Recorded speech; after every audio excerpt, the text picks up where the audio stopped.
Hi there, Fight Freaks, and welcome to the 8th episode of the Boxing Beat. We're coming off a weekend in which we saw the return of the legend Manny Pacquiao, who knocked out Lucas Matthysse in the 7th round.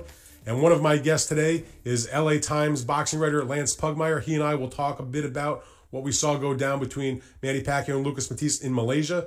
I'm also going to have interviews today with heavyweight champion Deontay Wilder. We're going to get into it big time about what happened between his proposed fight with Anthony Joshua that's not happening next. And I also have lightweight champion Robert Easter Jr. We're going to talk about his upcoming July 28th unification fight with Mikey Garcia. So it's a packed episode of the Boxing Beat. All of that plus your viewer questions on today's edition of the Boxing Beat.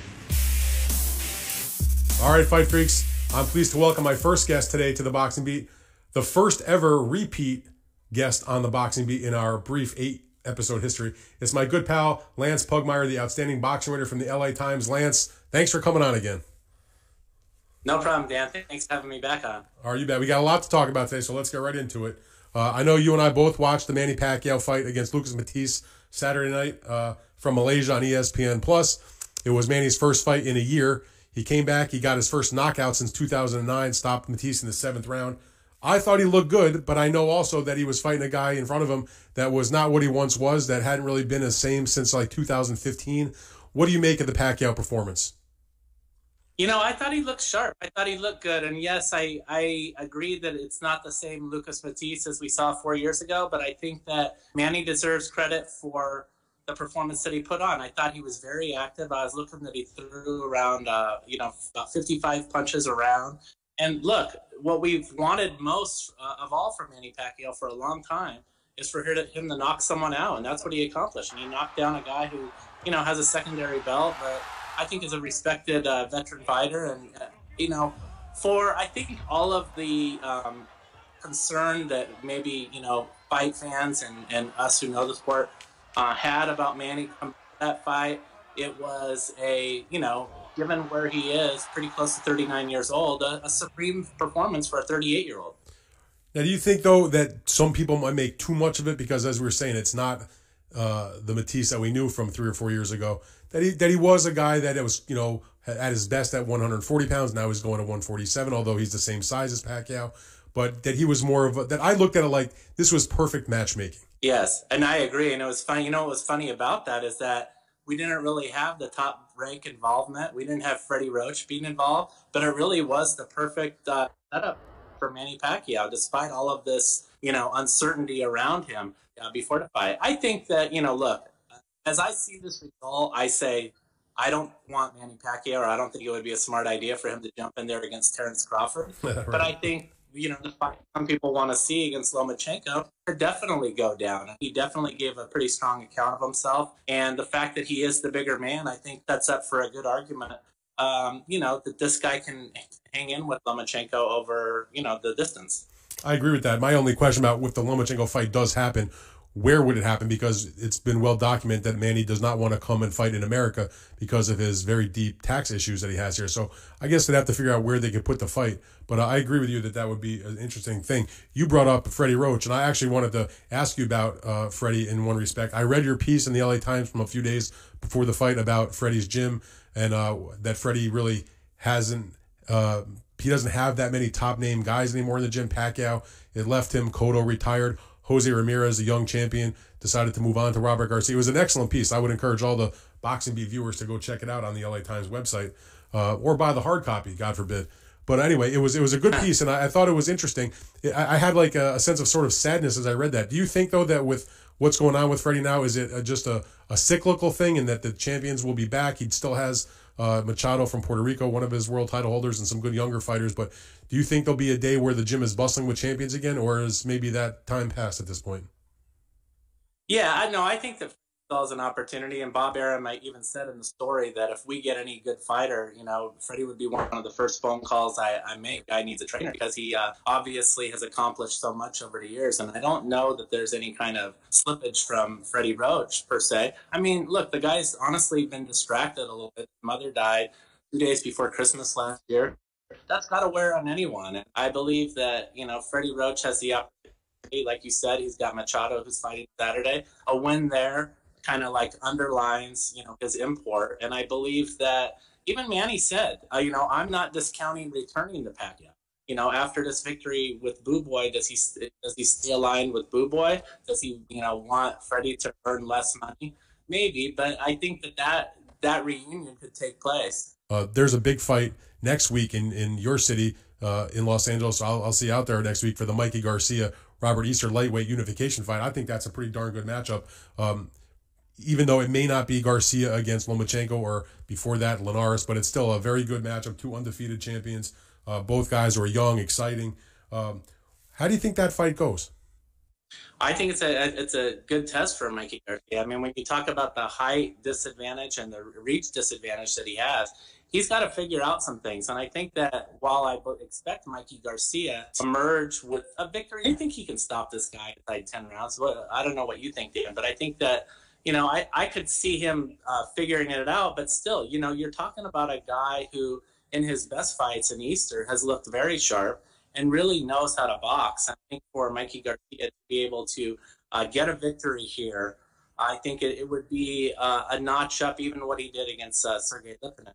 That he is fighting this guy who is problematic, and he has to solve a riddle, so to speak. And I think more than anything, Mikey Garcia gets a victory in this fight, he's going to be able to, show himself and stamp himself as a thinking man's fighter on top of, the grit that we know that he possesses. So one thing I wanted to ask you is if he does beat Robert Easter, and he's the favorite to do so, he has talked about going up to welterweight and fighting possibly Errol Spence at the end of the year.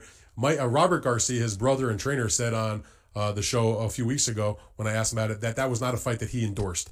But how legit do you think that Mikey's talk of that fight is and of it actually happening if he wins on July 28th?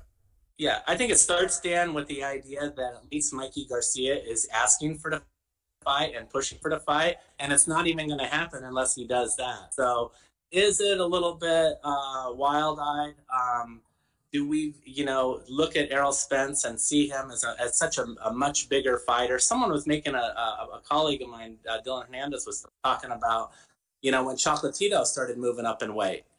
Absolutely a brilliant fighter. Lands a ton of punches, but when he was doing so against those bigger guys, those punches have less effect because this is why they have weight classes in boxing. And so I think that, it's good that Robert is sort of intervening here and saying, hold your horses, kid brother, let's come up with a better opponent than that. But, you got to applaud Mikey. I mean, I know a lot of people go back and forth on, is Mikey sincere in talking about all these fights that he wants to be involved in? But at the end of the day, I believe him. I think that he's trying to bring this sport the best fights possible. Would it be an uphill battle? No doubt about it. Is there probably someone better that he could fight in the interim? Maybe like a Linares, yes. But let's see. He's putting it out there. Let's see if Heyman and Showtime can make a fight like this happen. Lance, thanks for joining us today, talking on all these different topics, a little Pacquiao, Easter, and Mikey Garcia. Thanks for coming on again. I appreciate it. I'll see you next week in L.A. Anytime, Dan. Looking forward to it, bud. All right. There you go, everybody. That's Lance Pugmire, the fine boxing writer, and my good pal from the Los Angeles Times. All right, boxing fans, I'm very pleased to be joined today by WBC heavyweight champion of the world, Deontay Wilder, one of the best fighters in boxing, 40-0 with 39 knockouts, 32 years old, an Olympic bronze medalist. He has made 7 title defenses, and he's one of the biggest names in the sport. And there was one of the biggest fights we wanted to see was Deontay Wilder unify the titles against Anthony Joshua for the undisputed title. It's not happening, and we're going to talk to Deontay about that and other things in his career. Deontay, thank you very much for joining us today. Yeah, no problem, man. No problem. How you guys doing today? Everything is good. One thing I want to start off with this. We're going to get into some other stuff, but one of the things that's on everybody's mind right now is on Monday, they announced that Anthony Joshua will in fact fight Alexander Povetkin in a title defense at Wembley Stadium on September 22nd. Obviously, that's the fight in the fall that everybody hoped to see you in against Anthony Joshua. When you heard that they announced Joshua Povetkin, not a huge secret, but now that it's official, what were your thoughts? I mean, to be honest, at this point, I really don't care. They do what they got to do. I just know for three months they've They ran us around. They played games. They, they just didn't want to fight. Just sit up here and just try to act like they did, and to make people to see it their way, to see that they tried to do it. They didn't try to do nothing. When you get a guy that offered them the highest purse ever in history, in heavyweight history, for up front purse, we offered them that. Then I took the lowest person in history with a flat fee of the lowest person in history for a unification bout. We accepted that. They didn't want to take that. So they didn't want to fight. Even with Joshua, he told me, even privately, way back in 2017, he was like saying that he wanted to build this fight like Lord Pacquiao. And I was trying to tell him way back then, this fight don't need to, we don't need to do that with this fight. This is different. And to see what they're doing now, to see that they're going with plan. They never wanted to fight. They never wanted to do it. Look what Eddie, he all of a sudden, there wasn't no dates available in September. Then all of a sudden, two popped up and stuff like that, sending me a contract where he know that it's not going to be signed. He know that it's not going to have no type of entertainment from us involving it. Playing around, sending contracts that that just not going to be signed. Deontay, I want to jump in and ask you about when it was all going on and you were going back and forth, and Shelly Finkel was talking to Eddie, and they were communicating with you directly, supposedly, and there was the thought from many people, oh, well, maybe this will actually happen. Was there ever a point where you thought, you know what, we might just get this done for the fall, or were you always sort of skeptical about it? Many times, we always going there skeptical about it, because you can't trust Eddie Hearns. Eddie Hearns is not a guy that you want to trust. And that's just point blank and period right there. And every time we knew that every time we did something, they wanted to come back and serve the ball like we was playing tennis or something. And we trying to get this deal done, as you can see. And we did everything. I mean, it's nothing that we couldn't. I'm going to go on record now, Dan. I'm going to say what I've been saying, which is I felt like your team really wanted to make the fight, and that their team, I think, wanted to make the fight, just not in the next fight for whatever their reasons are, which is okay. So let me ask you about this aspect of it then, because it's kind of what irritates me. It's one thing for a fight not to happen because they can't agree on the money or they can't agree on a number of other issues. But that didn't seem to be the problem. The money was agreed to, the time frame was agreed to, that you would fight in the UK was agreed to. But they just didn't seem to want to go forward beyond and actually make it official. So what like I said, what annoys me about it is that here you have a situation where you have a great fight, a huge fight, and they decide they want to go in another direction. So what I can't understand is why go through all the ups and downs and the back and forth and all the nonsense instead of just saying, hey, we're going to do our mandatory against Pacquiao, and Deontay, we hope you're there in April, and we'll talk to you after this fight.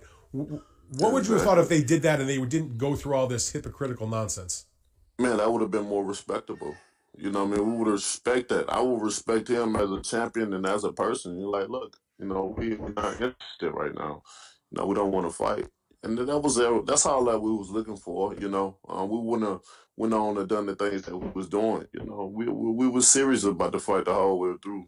And that's the most frustrating part about it, when you've done everything, when your team that they've done everything to try to make this fight happen for the fans, and they're done through that. That's when people just play around, which I tell them that boxing is an emotional sport. People get involved with their feelings with this sport, and when you do stuff like this, and the outcome come what the biggest fight in boxing can't be made, people get mad, especially when they see the side that try to do everything. We don't have to lie about nothing. What we got to lie about? Right, like I said, you just say, look, we're going to do this fight, and we want to fight you in the beginning of 2019, and see you then. Good luck in your fall fight, and hopefully everything works out, and you guys can get the fight on. But so, what I wanted to know also about that is you say Eddie Hearn is not trustworthy, that it's his fault, but Eddie Hearn, as well as his father Barry Hearn, they're the ones who have said consistently that they're the ones that bring these fights and these offers and these scenarios to Anthony Joshua. And that at the end of the day, it's Anthony Joshua who's the captain of his own ship, and he makes a decision on that sort of thing. So That's a lie. okay, so whose fault is this? Is it more Hearn or more Joshua? I mean, I put them all at blame. You know, at first we thought Joshua ran his ship. You know, especially with the 50 million we were offering to him because he was very interested in that. We found out quickly when we offered him the way he asked for it, and he wasn't able to accept it. You know, he got spanked as well too for saying that, and we knew then that he wasn't running his because he was very interested in that. We had private conversations about it, and he couldn't take it. And So I'll tell the viewers what you're talking about exactly. He came out on a video and he said, "Look, if their side offers me $50 million, I'll take the fight." And not that long after that, Team Wilder offered Deontay Wilder's team offered Anthony Joshua the $50 million. Now that meant obviously that they would control where the fight would be and that sort of thing. But again, that was what he asked for, and you gave it to him. He didn't accept, and then you guys went back and took their lower offer of a $15 million flat fee. You agreed to go to the UK.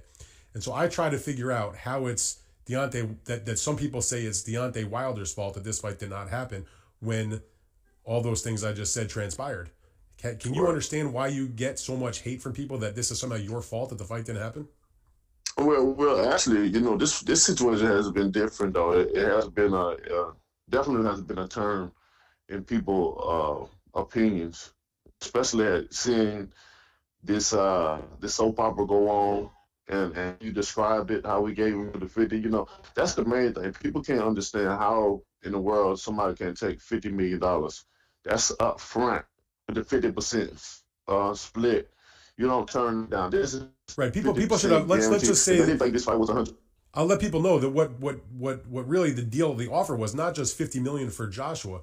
It was $50 million against half the percentage, 50% of the entire event. So if the fight generated $200 million, then he would get $100 million. Then he wouldn't get any less than $50 million, even if the fight somehow didn't do good business. So Deontay, continue what you were saying about that then.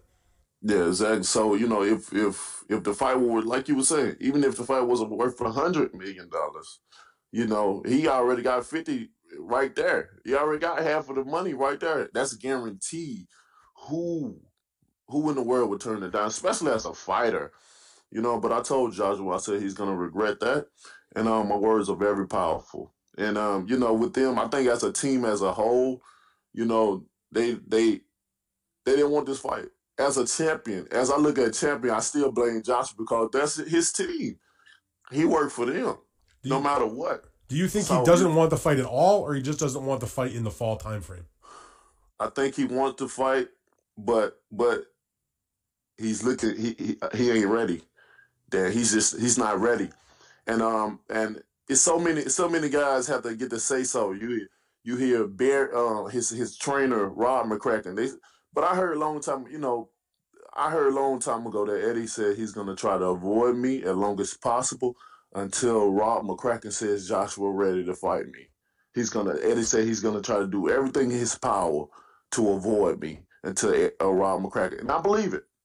So I really do believe it. It's not like he's taking an easy fight, though. I mean, the Povetkin fight, he may not be Deontay Wilder, but I think most people would say Alexander Povetkin is a dangerous opponent. So when you see that fight unfold, does part of you say you hope that Joshua wins because you want to preserve your big fight? Or does part of you say, well, maybe Povetkin wins, get rid of Joshua, and then maybe you and Povetkin can fight that got canceled a few years ago because of his positive drug test? Right. I think about all scenarios of it. At this point, I really truly don't care. You know what I mean? Like I said, we've done everything we could do, man. It was exhausting to try to get the fans what they want, to take the high, to offer the high, and to take the low. People never understand how that feel when you try to give your all and something and try to make people happy, but the other party have other plans, and I really don't care who wins. Either or. I think either man, no matter who wins, is always going to be difficult for a fighter like myself because of what I possess in this sport, what I can do in this sport. So it's never going to be easy, just like it's never been easy for me in my career. When it's trying to get to the top and fight these guys to unify, it's going to be hard for me.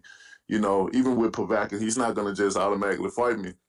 He's going to go around and do exactly what Joshua did, which I understand these guys are terrified of me. They should be. I'm the one that's going to end the careers. I'm the one that's going to get rid of the O's. And that's what they scared of.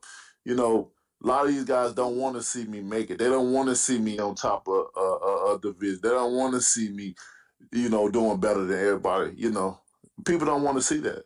So, Okay, so you now have, even though you didn't take, you weren't able to get the deal done for the fall fight between you and Anthony Joshua.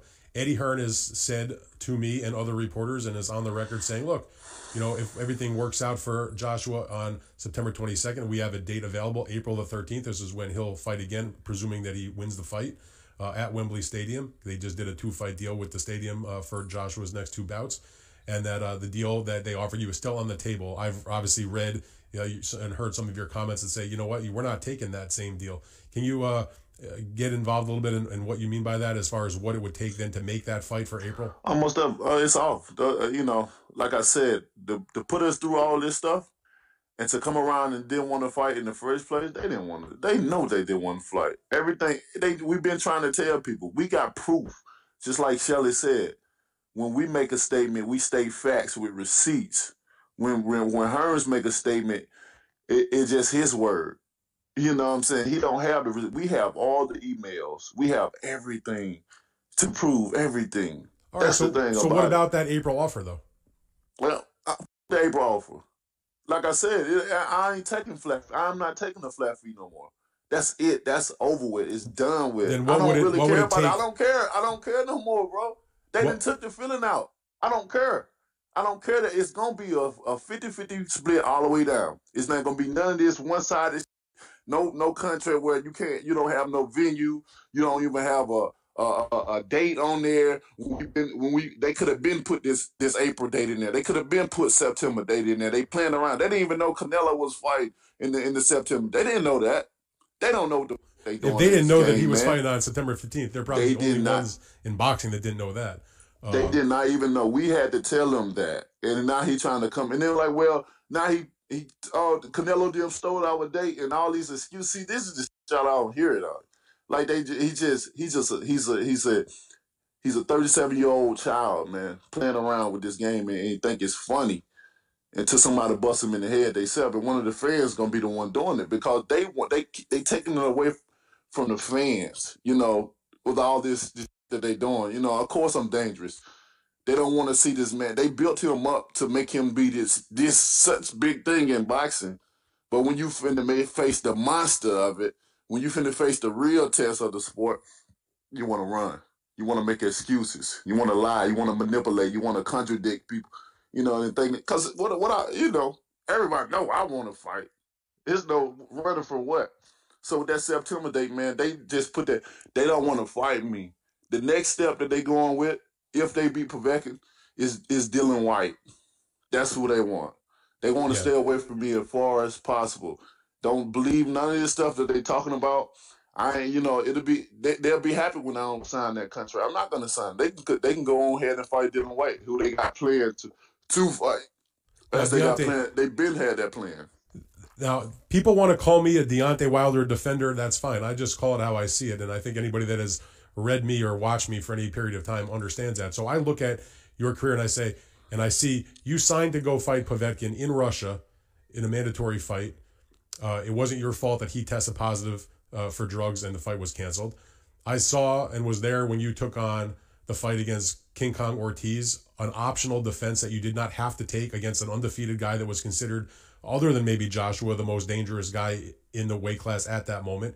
And you survived some rocky moments in that fight, scored a spectacular knockout.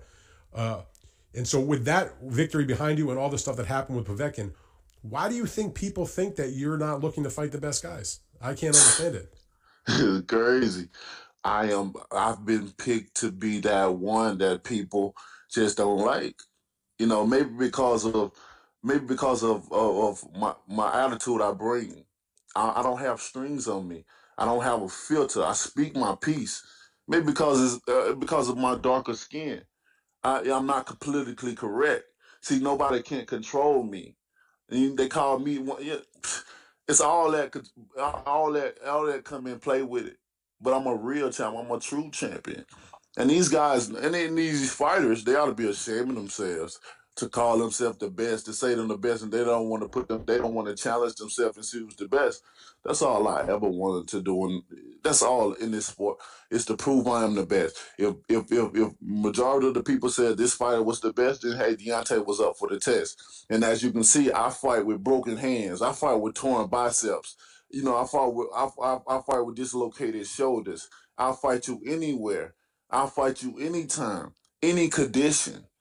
I'm not I scared haven't of no doubted. one. I have not been one of the people that doubted that Deontay. I can still. I understand what you're saying. I Yeah. understand. I don't understand why people could still say that. I've done everything in this sport. Even when they go back to the Klitschko thing, Shelley may have said what he said because he was managing both of us. Right. But I came back 5 months after still and told Vladimir Klitschko, let's make a fight. He told me he wanted me to prove myself against someone else. I came back personally. So everybody in the division, everybody that was a champion, everybody that was in position to do anything great or make a great fight, they didn't make it happy. They got on steroids, some type of PEDs, or they avoided me. And that's the facts. That's the facts. Well, I think you've had about 3 fights that have been sidelined because of positive drug tests from opponents. And I've not doubted the words you've said because I can remember meeting you in the hotel a few days before your professional debut. I don't know if you remember that. We were in Nashville, Tennessee, and I met you and Mark Breland and Shelley Finkel talking about The first fight. Yeah, for the first fight. And you said at the time, you said to me you wanted to be the undisputed champion and fight all the top guys. And now that the top guy, other than yourself and Joshua, is going to fight Povetkin, you have a hole in your calendar. And I'm assuming that you're going to still want to have another fight this year before it's over. What direction are you going to look to go in? Because you can't get the fight with Joshua right now. Right. Well, we're working on some things. I mean, we've been doing a good job thus far, getting some things done, and everything is looking good. I can't reveal what's going on right now because we got a lot of things that's going on, and we just staying quiet at the moment and letting everything work itself out. I will be back this year for sure, and it's gonna be a good one. So here's the thing: when you get in the ring with whoever you're going to face, and the name Dominic Breazeale has come up for different reasons. You know, his status with the WBC, the issues that he had at one of your fights with your brother. Is that a fight that interests you at all? And he has a loss against Joshua, so the measuring stick would be, can Deontay Wilder knock him out quicker than Joshua did? Right. That'll always be there to see can I do that. You know, some people get fascinated off of seeing who can do stuff the fastest, which you got to understand the science of boxing. It's all about the styles. You know, it don't matter how fast a person can knock a person out. It's all about the styles. You know, if I had the same style as another guy, and then now we can debate it, can I knock him out faster? But it's different, and people got to understand that. But we're working very hard. We should have if everything go well, we should have announcements coming up very soon, within the next week or so. So we're just working, man. I just want to please my fans even more. I want to make sure I do the things that I have to do to show people that I am a true champion, man. So we'll see what happens. We're not worried about Brazil, but if he's next, then so be. But we got something special for the fans. We got something very special. Let us work, and y'all guys continue to support boxing and support the movements that's going on. Let me ask you one other thing then about that. If it's something that's big, you know, some people might say, well, maybe he goes and grabs one of the other bigger names in the division. Tyson Fury's on the comeback trail. Would beating a Tyson Fury, who's also from the UK, who still to many is the lineal champion of the world, how big of a deal would that be for you? I mean, that'll be a huge deal as well, too. You know, we do. I like Tyson Fury personally, and we do consider him. He did storm the ring with your fight against Spilka and then look to fight you then, if you remember. Exactly. You know, so a lot of people know him in America. I would say a little bit more than Joshua, just because he's been here. He done fought Steve Cunningham. He'd have been amongst the people, you know, the little act he did in the ring and stuff like that. You know, people know him for the crazy stuff that he does in boxing. You know, and that'll be a great fight against me and us. You know, I think just like everyone else think that he's definitely still the champion. He the one beat the guy that had all the belts. You know, which was Yeah, Vladimir Klitschko. He beat him. He dethroned him. He was the true guy. The only reason he lost is because of himself. And we do consider him still the champion. So that would be a great fight between me and him, if we can get it made. But we'll see what Pap Tyson on. He's trying to get back, and he's trying to do a lot of things. Got a lot of things coming, man. I promise you guys, if everything goes smooth like it's supposed to. Well, I know that most boxing fans really hope to see Deontay Wilder in the ring against Anthony Joshua, hopefully sometime in 2019. There's going to be some other fights, obviously, between now and then. But Deontay, I wish you the best of luck in whatever you do in the next fight, and I thank you very much for being on the Boxing Beat with me today. All right, Fight Freaks, now it's that time in the Boxing Beat where I answer your viewer questions. And I'm going to start off today with a question from Fight Freak 913. What are your thoughts on Manny Pacquiao's performance, and who are realistic opponents for him? Manny Pacquiao, I thought, looked really good against Lucas Matthysse on Saturday night, Sunday morning in Malaysia. But you have to also remember it was actually a faded Lucas Matthysse that he was facing, not the top-notch, great brawler that Matthysse was in his prime. Pacquiao is not what he was. Matthysse is not what he was, but Pacquiao still had a lot more left than Lucas Matthysse. So he looked really good. Can't take the performance away from him, but it's hard to envision Pacquiao doing what he did to Matthysse if he were to fight an elite welterweight, like an Errol Spence, for example, or a Terrence Crawford. So I don't think we're going to see guys like that in his future. I do think there's a legitimate possibility that he could go in with a Vasily Lomachenko sometime in the first part of next year. That would be a fight that would be at a catchweight. Lomachenko would be forced to go up the scale, a fight where Pacquiao probably wouldn't face too much danger in terms of getting hurt. I also have thought about the idea of a possible fight against an Adrian Broner, against an Amir Khan, guys with really good names who Pacquiao would probably still be favored to beat. So something like that. But the next opponent I do not think is going to be one of the elite guys, a Thurman, a Garcia, a Sean Porter, or an Errol Spence. So we'll see what happens. But I do definitely suspect that Manny Pacquiao is going to be back in the ring, but for too long. All right, Max Downs asks, who's the biggest cash cow Pacquiao can fight that isn't insanely dangerous? Well, as I mentioned before, I think a couple guys that fall into that category are Lomachenko, not insanely dangerous just based on the fact that he would have to put on, a pretty good amount of weight, and it would probably be a fight that would generate a lot of attention and money. And the same goes for guys like Adrian Broner and Amir Khan. Good names, good fighters, long histories, guys that would talk it up. Khan's been chasing the fight with Pacquiao for years. Broner certainly knows how to promote a fight. That would be the ultimate, good guy, bad guy kind of fight. Style-wise, they'd be fun fights in the boxing ring as far as I'm concerned. So those are the kind of names. I see a Lomachenko, maybe a Broner, maybe a Khan, potentially a Jose Ramirez if he decides to move up in weight, if Top Rank wanted to go in that direction. You never know. That would be a big money for Ramirez, and maybe he could keep his title at 140 pounds if in fact that fight happened, he were to lose. So those kind of options I think are out there for Manny Pacquiao. All right, Dan Corday asks, could we see Sergey Kovalev and Dmitry Bivol late this year if they both win their next fight on August 4th? Well, I think that's what many of the people involved with that hopes happens eventually. I can't say for sure that it would be the very next fight, but I think obviously they're on a collision course. This is now going to be the second fight card in a row in which they fight, where Kovalev is the main event and Bivol fights in the co-feature. Kovalev has taken on Elidier Alvarez in that August 4th fight on HBO. That's a very solid matchup against an undefeated #1 contender. Bivol is going to take on the very battle-tested Isaac Chalemba, who did fight Kovalev and gave him a decent fight in a loss that went the distance. So I think that eventually, if those guys keep winning, we will see Kovalev versus Bivol. I'm not so sure it's going to be this year, however, but they do have obviously business to take care of on August 4th. All right, another question from Oliver 1212. Do you think the fight between Anthony Joshua and Deontay Wilder will happen in 2019? Well, I hope so, and I think I speak for all boxing fans when I say I hope so. I'm not entirely sure, but if I had to bet, I think that yes, it probably will happen in 2019, but it's going to be a very difficult, long, and arduous path to get to the fight actually getting made. Going to be a lot of ups and downs, but I do hold out hope that that everybody will see the light and make that matchup, because it's too good not to make happen. They'd have to keep winning, obviously, but if it happens, it's an absolutely gargantuan fight.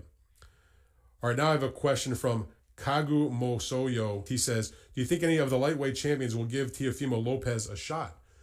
Teofimo Lopez right now is one of the best prospects, if not the very best prospect in boxing. He's an electrifying talent.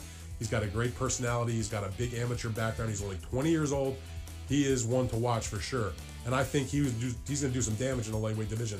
And I said to a boxing friend of mine after that fight, I think they could put him in the ring with Ray Beltran, who has one of the belts tomorrow, or Jose Pedraza, who's going to fight Ray Beltran for that belt in August, and he would beat both of those guys right now. I don't think either of them will want to give him the shot, but he's going to have to get a shot most likely as a mandatory challenger.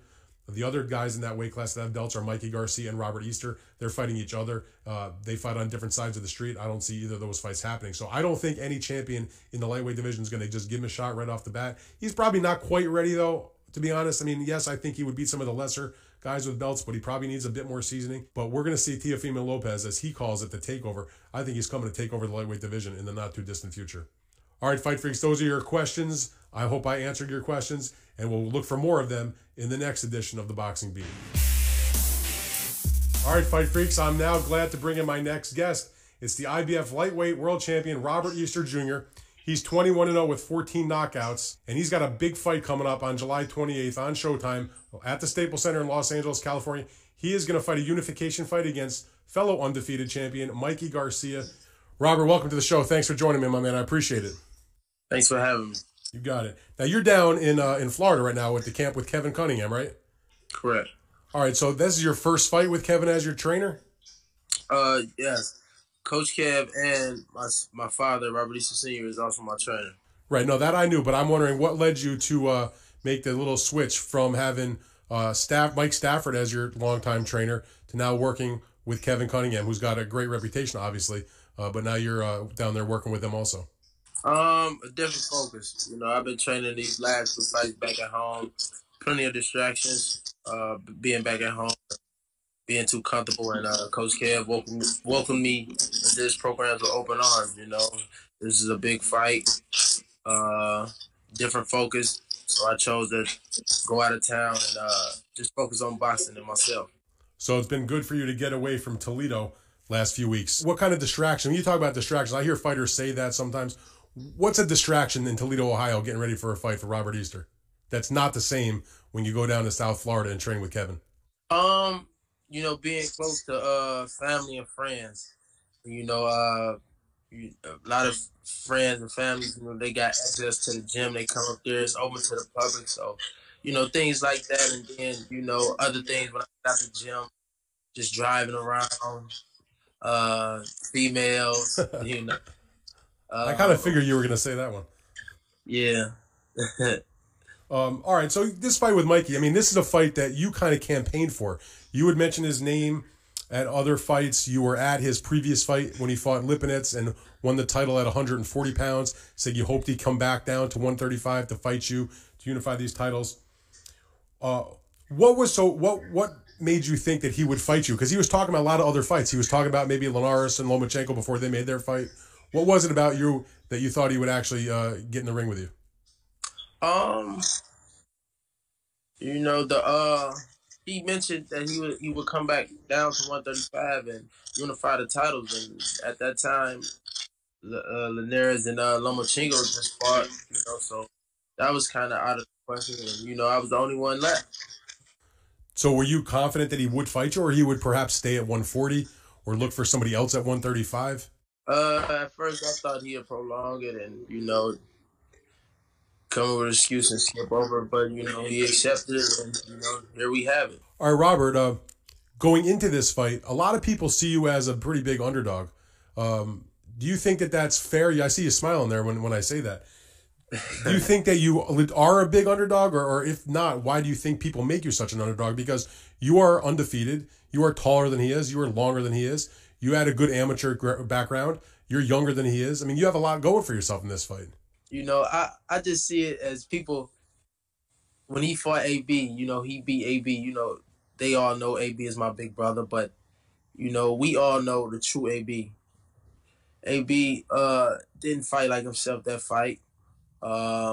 AB, of course, Adrian Broner, for those who might not know. Brother, yeah, my big brother. Me and Big Bro talked about that. He know what went on in that fight and what he didn't do. And like I said, it's a different fight with me. So you think it's fair to be the underdog? You understand why? Of course. Because after I win, it's gonna be even bigger. All right. You've won decisions in 4 fights in a row. but you've got a bunch of knockouts in your career also. So where'd all that power go? Where all that punching power go? It ain't go nowhere. You know, like I said, it's a different focus being up here in Florida, and being back at home. You know, a lot of them fights when I was training back at home.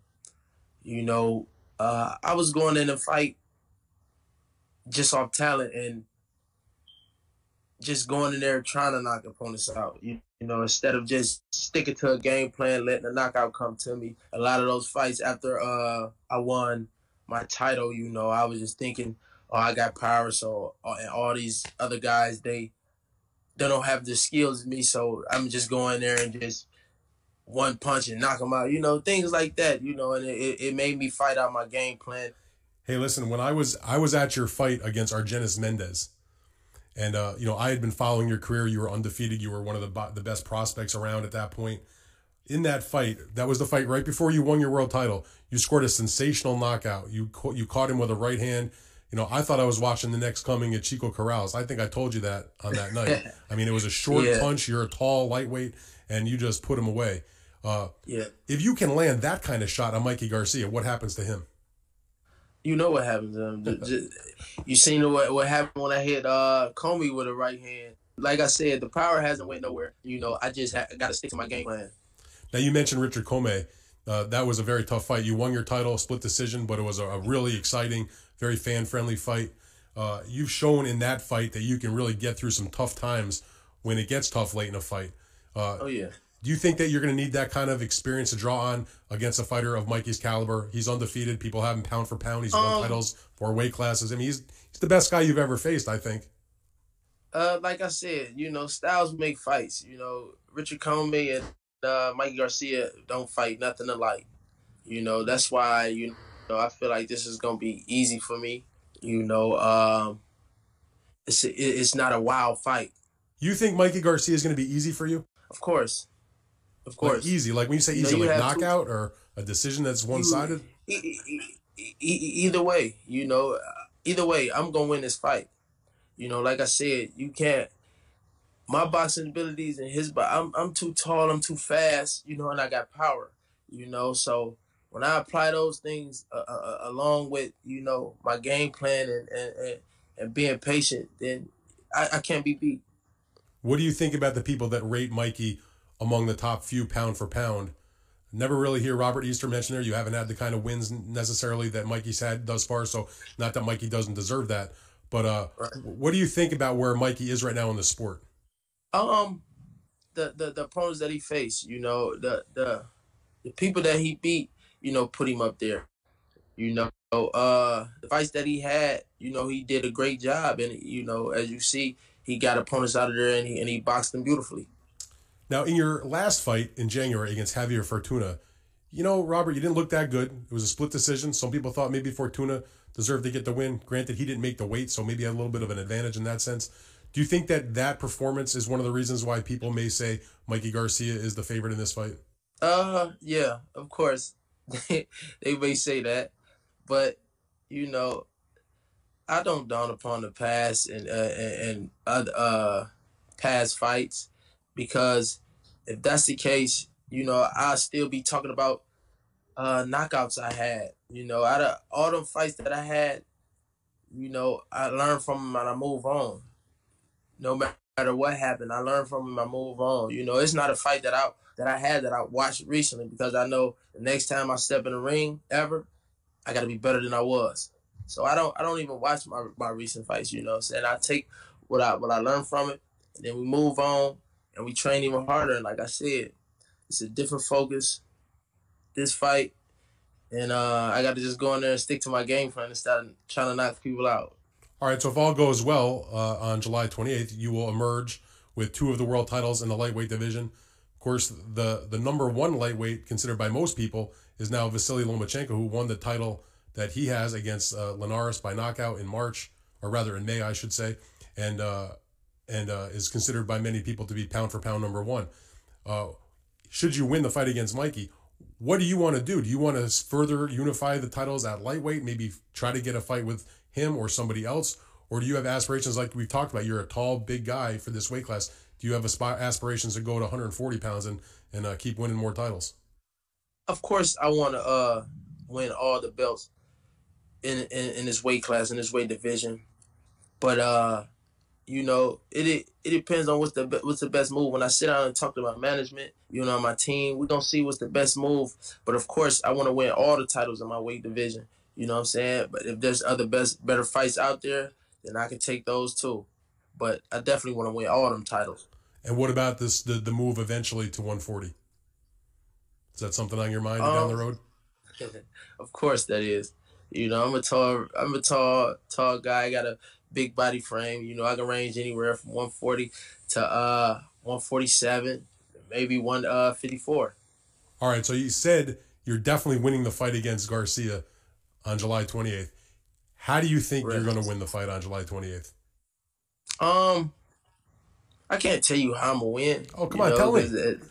I'll be a future teller, but I would definitely win. You know, like I said, stick to my game plan, fight my fight, and I'm gonna come out victorious. All right. There you heard it, Fight Freaks. That's Robert Easter Jr. predicting his win against Mikey Garcia in their lightweight unification fight, July 28th from the Staples Center in Los Angeles, live on Showtime. Robert, thank you very much for joining me today on The Boxing Beat. I look forward to the fight, and I will see you next week in Los Angeles. Thank you. Thank you for having me. You bet, Robert. There you go, everybody. Lightweight world champion Robert Easter Jr. All right, Fight Freaks, thank you very much for joining me today for our 8th episode of The Boxing Beat. It was a big show with some great guests. My good friend Lance Pugmire, the boxing writer for the Los Angeles Times, with his great insights. Heavyweight champion Deontay Wilder and lightweight champion Robert Easter Jr. has got a big fight coming up next week against Mikey Garcia to try to unify those belts. All that on today's episode of The Boxing Beat. Plus, I took a lot of your viewer questions, and we'll do it again next week. Thanks for joining me, Fight Freaks.